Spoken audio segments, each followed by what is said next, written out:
Hi, Fitness Gem here. Welcome back to another video. Let's get started. In this video, we'll be going over back pains as well.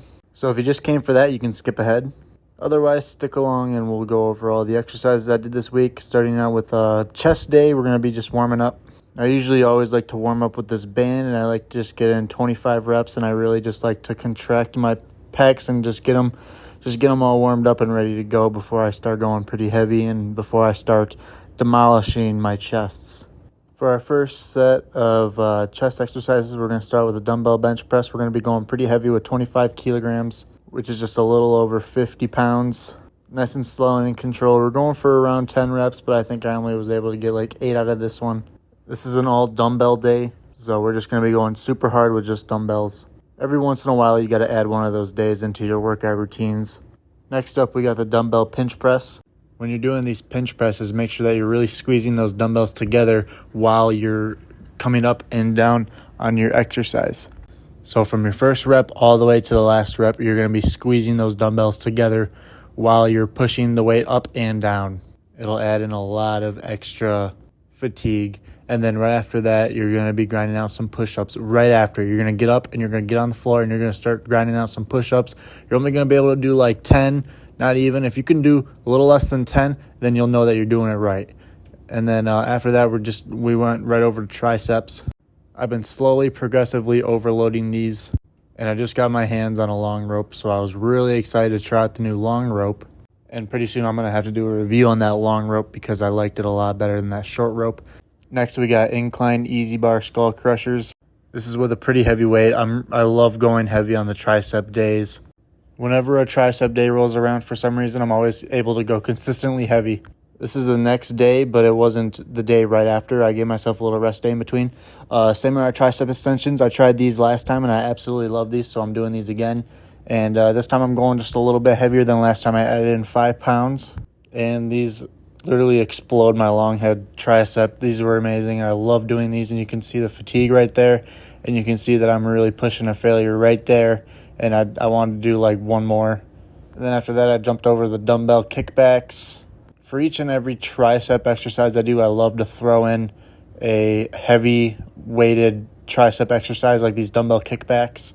I absolutely love doing these. And for each tricep day you do, guys, just try to get one heavy tricep workout in. The rest of them can be lightweight burnouts, but I love adding in one heavy tricep exercise. Some of these exercises you wouldn't even consider super heavy, but it definitely felt heavy on my triceps. So just make sure you add these in. You'll know the difference. And then another one is the close grip bench press. This is another heavy-based tricep exercise that I decided to do. As heavy as it was and as many reps, I was only doing like 6 reps, but I was still really failing to that burn. I was still getting the burn out of that heavy weight.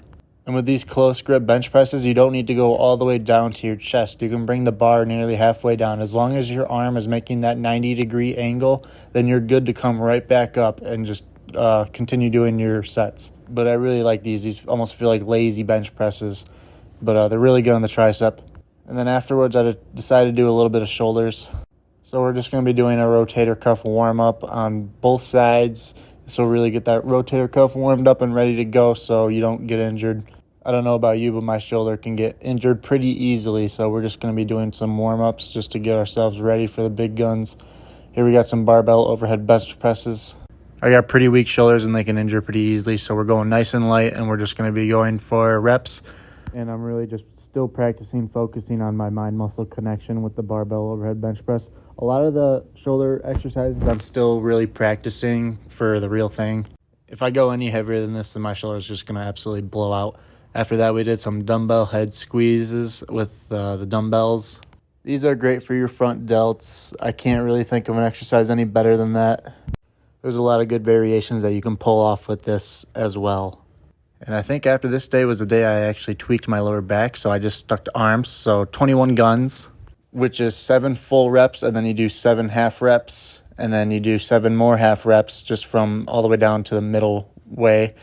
And then after that, we did some incline curls with a 3-second half hold, which means that I'm doing half of the rep, I stop, hold for 3 seconds, and then I continue to finish off that rep. So 3-second hold all the way up and then all the way down, And then same thing, 3-second hold, all the way up, and then all the way down. I really like doing those. As opposed to just doing the incline curls without that 3-second hold. I feel like the 3-second hold can help out with your mind-muscle connection. Doing these, your reps will burn out a lot quicker. Next, we did the cable hammer grip curls. These are very traditional, very simple, and they're very good to be doing for the hammer grip. It'll hit that long head of your bicep really well. I don't know an exercise that it hits it any better.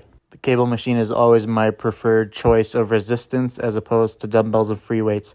Next, we got the dumbbell curls with 3-second half hold, just like before with the inclines, except we're doing these when we're standing up. But we're getting the same concept just so we can hit that mind-muscle connection when we're doing that 3-second half hold.